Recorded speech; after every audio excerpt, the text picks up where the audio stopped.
Pemirsa, berdasarkan pemantauan pihak Badan Pusat Statistik BPS Sumatera Selatan, pertumbuhan ekonomi di Provinsi Sumsel pada tahun 2023 ini terpantau lebih tinggi ketimbang nasional.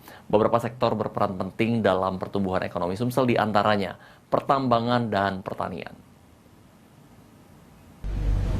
Oke, sudah semuanya ya? Belum? Berdasarkan pemantauan pihak BPS Sumsel, pertumbuhan ekonomi di Provinsi Sumsel pada tahun 2023 ini terpantau lebih tinggi ketimbang nasional.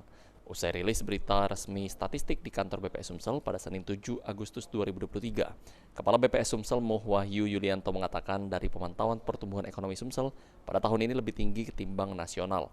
Secara year on year pada triwulan 2 tahun 2023 dibandingkan triwulan 2 tahun 2022 lalu, ekonomi Sumsel mengalami pertumbuhan sebesar 5,24% atau di atas angka nasional, di angka 5,17%. Secara kuarter to kuarter, pertumbuhan ekonomi Sumsel mencapai 4,57%, sedangkan nasional hanya di 3,86%.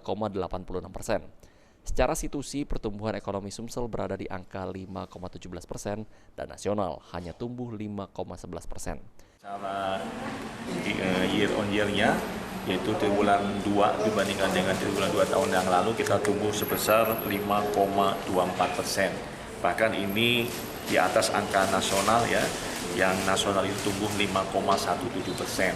Kemudian secara T2Q kita tumbuh 4,57%, kemudian untuk nasionalnya tumbuh 3,86%. Kemudian situsi juga kita berada di atas nasional, kita tumbuh 5,17%, sementara nasional hanya tumbuh 5,11%.